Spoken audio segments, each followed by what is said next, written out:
Hello and welcome to this video. Today I'm making another Cloisonné, a little like sun catcher thing.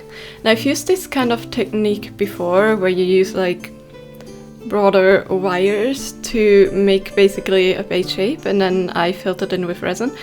I think usually most of them are filled in with a lamp mill or something like that, but you know, in this case resin works perfectly fine. So I sketched out my design beforehand. As you can see, I went for like some trees and some mushrooms, and I had this ring that I wanted to use as a base because it would just make things a lot easier, because like getting these thin wires into that kind of perfect circle shape or something is not the easiest because they're so soft. And then it was just a matter of placing them, shaping them, placing them again. Actually, what you saw me doing in the beginning, what I'm using is just some bezel tape. And I put that the opposite side and I'm holding it down with just some normal packaging, or in this case, like, you know, painter's tape-esque stuff. And that should make it so that, first of all, the wire is sticking and I don't need like any special glue or like grooved surface. And second of all, like, we know that this tape works when you pour resin on it, so it should hopefully work nicely with the 2-part epoxy that I plan to use for coloring this in. I found that the most helpful tool in this case are just my fingers to do some basic shapes, but also some thin pliers and some wire cutters that are like sharp and have a very straight edge. That way, like, all the connection points when you cut them are straight and there's no like bend in them. Like sometimes when you get like wire cutters that are, or like flush cutters that are not sharp anymore, they can like bend the wires that you cut in weird ways and it makes them not sit as flush. And of course, you know, for this kind of wire, the included wooden, like flat wooden rectangles actually really help out to flatten it out. And then it was mainly just, you know, working on it for like a couple hours. I think it took like 2.5 hours to get everything filled in. If you're curious where I got my wires from, I ordered them from a random Etsy shop. Actually, the Etsy, the seller doesn't have the listing anymore. But I know that there's a lot of different sellers. If you search for wire like this, you will find a lot of different kits. And they're not too expensive at all, and you get quite a lot. And you know, with these you can make your own bezels and all that kind of stuff. I just really like to use them on like larger scale projects, but you can also get like really fine details with them because the wire is so soft, it will just take a lot more, you know, precision work. But usually when I want a lot more detail and like a lot more of a specific thing, I either like 3D model and then print it, or I try to like find any other ways to like make them. Because I found, you know, I can like be a bit more exact with that.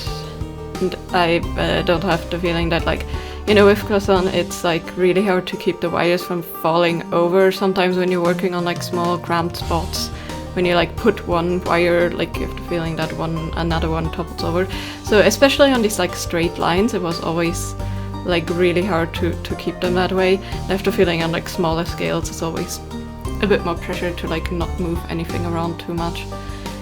But I guess if you have the patience, you know, it would also work out for that really well.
When it comes to coloring, I actually am just going to use 2-part resin.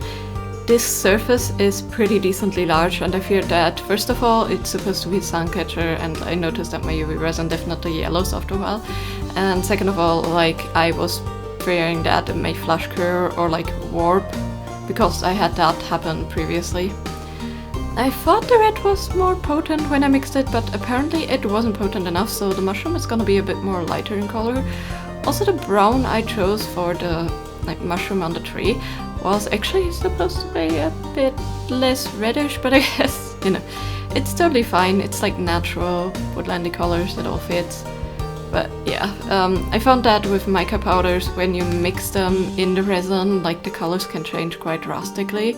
Now they look differently in the cap, and when I put them, they like looked so like different again. I wanted to have all of them a bit more translucent, just so that it actually works, you know, as a sun catcher. That's why I'm not fully going opaque here. But definitely the part that went up on the tree mushroom is a bit too dark for my taste, but I just left it and it worked out in the end. Now, getting the grass blades filled in without like putting any other color over them was not the easiest, but I think it worked out in the end. It's just that because the colors are a bit lighter, it looks like the grass isn't even like colored properly. But I think I'm still pretty happy with the colors, because, you know, they're the nice warm earth tones that I hoped for. I just would have loved to have the mushroom cap a bit more dark red, but, you know, didn't work out in the end. And I didn't want to like try and mix in pigments while the resin was already in the mold. Now for the background, I wanted to go with clear, and I overput my resin a bit, so I just had to like, you know, use my knife here and pull it a bit, and it helped. And, you know, in the end, I only had a small leak, and that was because the ring was uneven, actually not because I poured too much, which is totally fine, because I'm just using some older flush cutters, because I don't want to, like, ruin my, you know, good ones, and I just cut it away. And it actually got off really easily, because, like, it's actually a ring that has, like, a almost like paper coating on them. It felt kind of like paper, but it's actually a silver ring with gold on top. And then I use this acrylic water texture. This is usually for model building and stuff, but I wanted a stained glass effect. And this stuff, like, it takes a while to dry, but it dries 3D, and I think it worked out really nicely. It has this like really nice stained glass effect. And then I just went over it with a gold pen, because as I said, the ring definitely lost some color in some spots. And lastly, I just drilled a hole and added like a little ribbon to be able to hang it up. And that's that. The most complicated part definitely was putting in the wires, and the rest was pretty easy. Now, the other reason why I actually wanted to have it textured a bit is to not have to sand it down, because the tape did leave a little bit of lines and they were quite obvious. But with the texture, you really cannot tell anymore, or almost anymore, where the lines are. And I think when it hangs in the sunlight, it actually looks really pretty. So, you know, I'm happy about it. Now, as I said, the one thing I would change is the red on the mushroom cap, and probably the brown on the top of the other mushroom, because that looks way too reddish.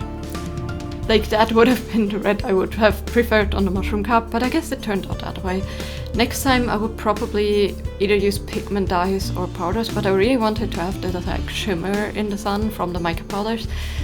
I think next time I'd rather like go for pigment powders for the pigment, and then mix in just a tiny bit of thickening mica powders to like get the shimmer, but then I will have more accurate colors. Still, I love the design a lot. I love how the like other tree turned out with like all the swirls.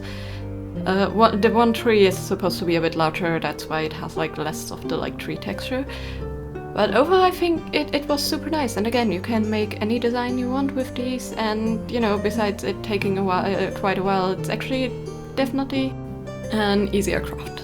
But yeah, let me know in the comments down below what kind of design would you make if you made some project like this, and of course, let me know what you think of my project. And as always, I hope you have a great day. Bye bye!